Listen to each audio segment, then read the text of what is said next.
Basketball. A sport of relentless drive, power, and many unique colors. But it was not always like this.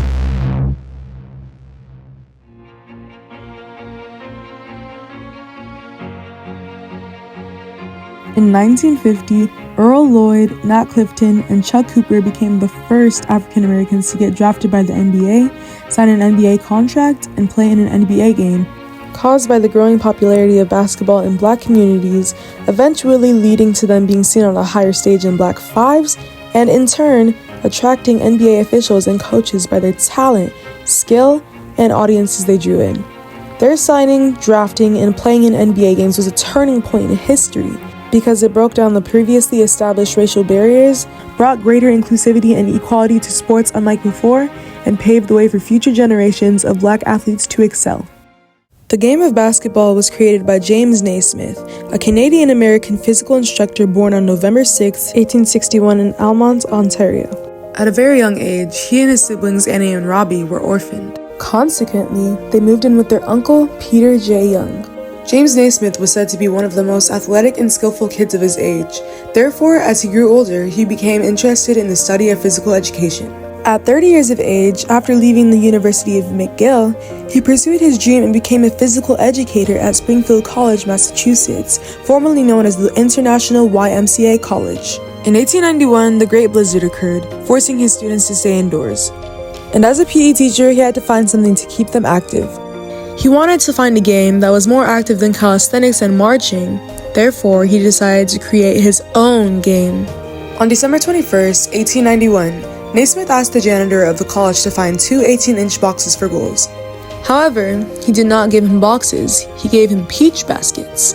So, he nailed 1 peach basket to each side of a gymnasium about 10 feet high, and his students played with a soccer ball. And the game was born. 1 month later, in January 1892, he published the rules in the Triangle newspaper. They were sent to YMCAs around the country. In result, the game's popularity spread. It spread so much that in 1898, the first professional basketball league formed. It was called the National Basketball League. But there was a problem.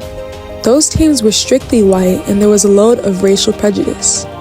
This was because of the Jim Crow laws imposed in 1896 after the Plessy v. Ferguson Supreme Court ruling upheld a separate but equal doctrine. Jim Crow laws were local and state laws enforcing racial segregation. Everything from schools to restrooms to swimming pools and even to houses were segregated. And in 1918, World War I ended, sparking the Great Migration that did not end until 1970. During the Great Migration, millions of African Americans moved from the South to the North in search of the economic opportunities in manufacturing and industry. They concentrated in smaller areas, leading to more socialization at playgrounds, clubs, and additional locations. So with that, the physically active began to play basketball as a way to keep them busy and in shape. In 1904, people in the Black communities came together and started to form their own teams called Black Fives because the starting lineup for basketball is 5 people. This began a new era, the Black Fives era. In 1926, what would be the most influential team to the integration of basketball emerged. The Harlem Globetrotters, founded by Abe Saperstein. The Globetrotters always attracted large audiences with ease because of their showmanship, humor, and talent. On February 19, 1948, at the Chicago Stadium, the Harlem Globetrotters had a matchup against the Minneapolis Lakers, an all-white team. Many critics laughed about this matchup because they did not think a comedic and all-black team could defeat the Lakers, an all-white and championship team of the National Basketball League. There was a problem though. At this time, the league did not have a large audience, which caused them to rapidly lose their money, putting it at risk of falling apart. But with the Globetrotters' easy attraction, over 17,000 people sat down to watch this matchup. During this game, the Globetrotters lit up the court and showed their game intelligence and skills. At first, they struggled, but with 1 minute and 30 seconds left, they were tied 59-59. In the end, Globetrotter Irma Robinson shot a buzzer beater and his team won the game. The result of this game drew the eyes of team owners and league officials because of the great abilities that were demonstrated. Globetrotters coach Abe Saperstein neither agreed nor disagreed when it came to the interest of the National Basketball League's officials.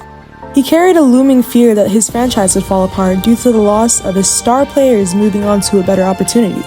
On August 3, 1949, the National Basketball League and the Basketball Association of America came together to form the National Basketball Association, also known as the NBA. The game between the Globetrotters and the Lakers showed to the officials of the NBA that all black teams and black players in general were a force to be reckoned with, especially three-star players on the Globetrotters: Earl Lloyd, Nat Clifton, and Chuck Cooper, who changed the game of basketball by breaking its color barrier. In 1950, Chuck Cooper, a 6'5", 24-year-old born in Pittsburgh, Pennsylvania in 1926, became the first black man to be drafted into the NBA.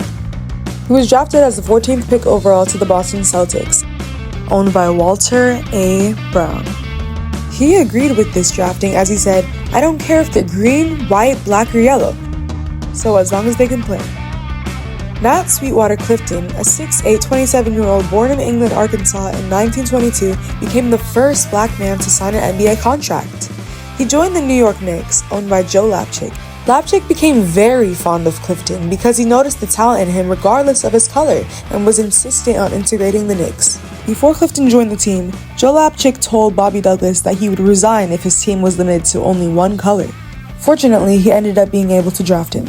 Earl Lloyd, a 6'6", 21-year-old born in Alexandria, Virginia in 1928, became the first black man to play in an NBA game. He joined the Washington Capitals, owned by Ned Irish.